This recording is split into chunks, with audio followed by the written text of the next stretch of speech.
Hello, എന്തൊക്കെയുണ്ട് വിശേഷം? മറ്റൊരു വീഡിയോയിലേക്ക് സ്വാഗതം. ടൈറ്റിൽ ശ്രദ്ധിച്ചിരിക്കുമല്ലോ. അപ്പോൾ Habib one of the main coaches ആണ് ഇസ്ലാമിൻ്റെ ഫൈറ്റ് ക്യാമ്പിൽ ഡസ്റ്റിൻ പോറിയറിന് വേണ്ടിയിട്ട്. അപ്പോൾ അതിലേക്ക് കിടക്കുന്നതിന് മുമ്പ് മറ്റൊരു പ്രധാനപ്പെട്ട കാര്യം, നമ്മുടെ ഇൻസ്റ്റാഗ്രാം പേജ് ഒന്ന് ഫോളോ ചെയ്തേക്കുക. ദീപക്_അശോകൻ ഡിസ്ക്രിപ്ഷനിൽ കൊടുക്കാം. ദീപക്_അശോകൻ UFC മലയാളം അങ്ങനെയുണ്ട്.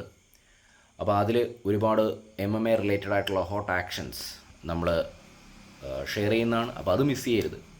നമ്മുടെ ഇൻസ്റ്റാഗ്രാം പേജ് ഒന്ന് ഫോളോ ചെയ്തേക്കുക, സപ്പോർട്ട് ചെയ്തേക്കുക. ദീപക്_അശോകൻ UFC മലയാളം. ഓക്കെ, അപ്പോൾ ഇനിയും ടോപ്പിക്കിലേക്ക് വരാം. ഹബീബ് ഇസ്ലാം മഖഷേവിനെ ട്രെയിൻ ചെയ്തുകൊണ്ടിരിക്കുകയാണ്. എൻ്റെ ഒരു അഭിപ്രായത്തിൽ അദ്ദേഹമാണ് മെയിൻ കോച്ച്. ഓക്കെ, അപ്പോൾ എനിക്ക് തോന്നുന്നു ഇസ്ലാമിൻ്റെ കഴിഞ്ഞ 2 ഫൈറ്റുകൾ, അതായത് വോൾക്കനോസ്കിയുടെ കൂടെയുള്ള ഫൈറ്റിന് എനിക്കൊരു പക്ഷേ ഹബീബ് ഇല്ലായിരുന്നു എന്നാണ് എൻ്റെ ഒരു ഓർമ്മ ശരിയാണെങ്കിൽ. പക്ഷേ ഇതിനകത്ത് വന്നിട്ടുണ്ട്. അതിന് ഒരു മെയിൻ റീസൺ ഉണ്ടായിരിക്കാം. അതായത് ഹബീബിൻ്റെ ഫൈറ്റ് ഓൾറെഡി ഡസ്റ്റിൻ്റെ കൂടെ കഴിഞ്ഞതാണ്. ഡസ്റ്റിനെ പരാജയപ്പെടുത്തിയതാണ് റിയർ നേക്കഡ് ചോക്ക് വഴി. അപ്പോൾ ആ സമയത്ത് ഇസ്ലാം ഹബീബിൻ്റെ ട്രെയിനിങ് ക്യാമ്പിലുണ്ടായിരുന്നു. പല കാര്യങ്ങളും അവർ ഷെയർ ചെയ്തിരിക്കാം. അപ്പോൾ ഇപ്പോഴും ഹബീബ് ഒരു മെയിൻ കോച്ച് എന്ന നിലയിൽ അദ്ദേഹത്തിന് ഡസ്റ്റിൻ്റെ ഫൈറ്റും ചെയ്തതാണല്ലോ ഡസ്റ്റിനുമായിട്ട്. അപ്പോൾ ഡസ്റ്റിൻ്റെ സ്ട്രെങ്ത്സും വീക്ക്നെസ്സും, അദ്ദേഹത്തിൻ്റെ പോരായ്മകൾ, മെയിൻ ശക്തികൾ ഇതൊക്കെ അറിയാം. അപ്പോൾ അത് ഇസ്ലാമിനൊരു മുതൽക്കൂട്ടാകും, ഇസ്ലാമിനൊരു ബെനിഫിറ്റാകും. ഒരുപക്ഷെ അതുകൊണ്ടായിരിക്കാം. പിന്നെ ഈ ട്രെയിനിങ് ക്യാമ്പിൽ ഹബീബ് മാത്രമല്ല കേട്ടോ ടീമിലുള്ളത്, ഒരുപാട് പേര് ചേർന്നിട്ടാണ് ഇസ്ലാമിനെ ട്രെയിൻ ചെയ്തുകൊണ്ടിരിക്കുന്നത്. അപ്പോൾ ഈ വക വിശേഷങ്ങൾ നിങ്ങൾക്ക് അറിയണമെന്നുണ്ടെങ്കിൽ ഓൾമോസ്റ്റ് നിങ്ങൾ കൂടുതൽ പേർക്ക് അറിയാമായിരിക്കും. പക്ഷേ ഹബീബിൻ്റെ ഒരു യൂട്യൂബ് ചാനലുണ്ട്. കുറച്ച് നിങ്ങൾക്കറിയില്ലെങ്കിൽ ഇത് നിങ്ങൾക്കൊരു ബെനിഫിറ്റ് ആയിരിക്കും. അതായത് ഹബീബിൻ്റെ ഒരു ഒഫീഷ്യൽ യൂട്യൂബ് ചാനലുണ്ട്.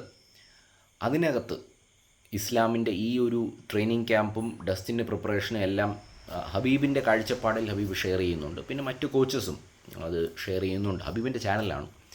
അപ്പോൾ അത് നിങ്ങൾ കണ്ടിട്ടില്ലെങ്കിൽ അതിൻ്റെ യൂട്യൂബ് ലിങ്കും കൂടി ഞാൻ ഡിസ്ക്രിപ്ഷനിൽ ഷെയർ ചെയ്യുന്നതായിരിക്കും.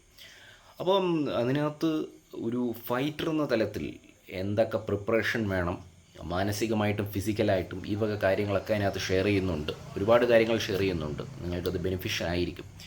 അപ്പോൾ അതിനകത്ത് എനിക്ക് ഏറ്റവും ഇൻട്രസ്റ്റിംഗ് ആയിട്ട് തോന്നിയത് എന്താണെന്ന് പറഞ്ഞാൽ ഹബീബ് സംസാരിക്കുന്നുണ്ട്. അപ്പോൾ ഹബീബ് സംസാരത്തിൽ പറയുന്നുണ്ട്, ക്ഷമിക്കണം, വണ്ടികളിങ്ങനെ റോഡാണ്, വണ്ടികളിങ്ങനെ പോയിക്കൊണ്ടിരിക്കുകയാണ്, എന്ത് ചെയ്യാൻ പറ്റും, ഓക്കെ, അവർക്കും പോകണ്ടേ, ഓക്കെ.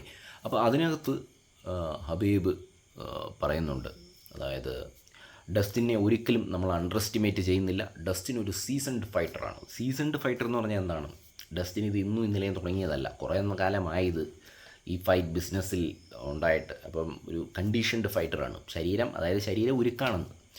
അപ്പോൾ ഡസ്റ്റിനെ ഒരിക്കലും അണ്ടർ എസ്റ്റിമേറ്റ് ചെയ്യുന്നില്ല. എന്ത് സംഭവിക്കാം എന്നുള്ളത് അത് വെറുതെ ഒരു ഇതിനു വേണ്ടി പറയുന്നതല്ല കേട്ടോ, അത് സത്യമാണ്. കാരണം എന്തെന്നാൽ ഇപ്പം ഈ ഇസ്ലാം ഗ്രാപ്ലിംഗ് ചെയ്യുമെങ്കിലും എടുത്തുടനെ അങ്ങ് ഗ്രാപ്ലിംഗ് റെസ്ലിങ്ങിലേക്ക് പോകാൻ പറ്റില്ല. ഒരു സ്റ്റാൻഡപ്പിലായിരിക്കും തുടങ്ങുക. അപ്പോൾ ആ സ്റ്റാൻഡപ്പിൽ ഡസ്റ്റിൻ്റെ ഒരു ഷോട്ട്, ഞാൻ ഇതിനു മുമ്പ് പറഞ്ഞിട്ടുണ്ട്, ഒരു ഷോട്ട് കിട്ടിയാൽ മതി. ഈ ഡസ്റ്റിൻ പോറിയറുടെ ഒരു ഫൈറ്റർ നിലയിൽ പുള്ളിയുടെ ഒരു പ്രധാന ഇതെന്ന് പറഞ്ഞാൽ മുഖം കണ്ടു കഴിഞ്ഞാൽ ഒരു ചോക്ലേറ്റ് നായകൻ്റെ ഒരു ലുക്കാണ്. പക്ഷേ കൈ അങ്ങനെയല്ല കേട്ടോ, നല്ല ഉരുക്ക് മുഷ്ടികളാണ്, നല്ല ശക്തിയാണ് ആ കൈക്ക്. ഒരെണ്ണം കിട്ടിക്കഴിഞ്ഞാൽ താഴെ വീഴാണ് ചെയ്യുന്ന ആളുകൾ. അപ്പോൾ അതിനെ ടാക്കിൾ ചെയ്യാന്നുള്ളതാണ്. അപ്പോൾ ഒരു കാര്യം എന്ന് പറഞ്ഞു കഴിഞ്ഞാൽ ആംബുലൻസ് പോയതാണ്. ഓക്കെ, എനിവേസ്, അപ്പോൾ ഫൈറ്റ് ഗംഭീരമായിരിക്കും, അതിൽ യാതൊരു സംശയവുമില്ല. ഇനിയും കുറച്ച് നാൾ കൂടെ ഉള്ളൂ. അപ്പോൾ എന്തായാലും ഹബീബിൻ്റെ എന്ത് തോന്നുന്നു നിങ്ങൾക്ക്? ഹബീബിൻ്റെ ഈ ഇൻവോൾവ്മെൻറ്റ് എത്രമാത്രം ഗുണം ചെയ്യും? എന്തൊക്കെ തലങ്ങളുണ്ട് അതിനകത്ത്? അതൊക്കെ നിങ്ങളൊന്ന് കമൻറ്റ് ചെയ്യുക. നിങ്ങളുടെ കാഴ്ചപ്പാടുകളും ഉറപ്പായിട്ടും കമൻറ്റ് ചെയ്യുക. Bye guys, take care.